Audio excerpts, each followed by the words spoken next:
السلام عليكم ورحمة الله تعالى وبركاته. إخوتي الكرام، المنتخب المغربي سيواجه وديا منتخب موزمبيق وأوغندا على التوالي في شهر نوفمبر المقبل. وبعثة المنتخب الوطني المغربي للناشئين تصل الدوحة استعدادا للمشاركة في نهائيات كأس العالم المقامة بقطر. تفاصيل بعد الفاصل، وقبل ذلك المرجو منكم الاشتراك في القناة والضغط على الجرس ليصلكم كل جديد.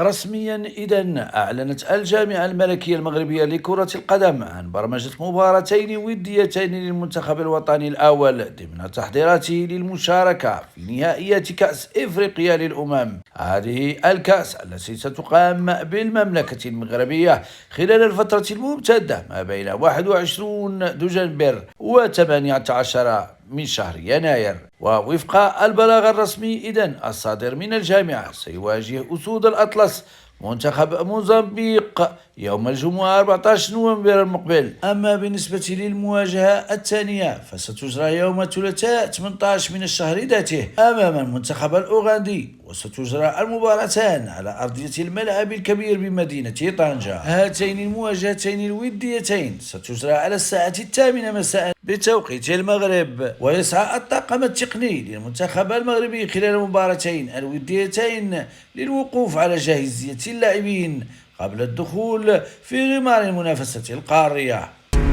وفي خبر آخر، حلت بعثة المنتخب الوطني المغربي لأقل من 17 سنة يوم الخميس 30 أكتوبر بمطار حمد الدولي بالعاصمة القطرية الدوحة استعدادا لخوض منافسات نهائية كأس العالم التي ستحتضنها دولة قطر في الفترة ما بين 3 و27 من الشهر الجاري. ويشارك المنتخب الوطني في هذا العرس الكروي العالمي بصفته بطلا إفريقيا. المنتخب الوطني المغربي أوقعته قرعة المونديال ضمن المجموعة الثانية إلى جانب منتخبات البرتغال، اليابان، كاليدونيا الجديدة. العناصر الوطنية بعد التقائها بالإقجاع قد أجرت تجمعا إعداديا مغلقا بدولة الإمارات العربية المتحدة من 21 إلى 30 أكتوبر الجاري، وخاضت خلاله مباريتين وديتين، الأولى أمام منتخب فنزويلا والتي انتهت بالتعادل الإيجابي 3 أهداف لمثلها. أما الثانية إخوتي الكرام فجرت أمام منتخب سويسرا التي تفوق فيها الأشبال بنتيجة هدفين نظيفين. هذا التجمع جاء في إطار التحضيرات المكثفة التي يشرف عليها الطاقم التقني للمنتخب الوطني من أجل ضمان جاهزية اللاعبين وتمكينهم من تمكين كرة القدم المغربية بأفضل صورة خلال هذه المشاركة العالمية. سيواجه إذن المنتخب المغربي في أولى مبارياته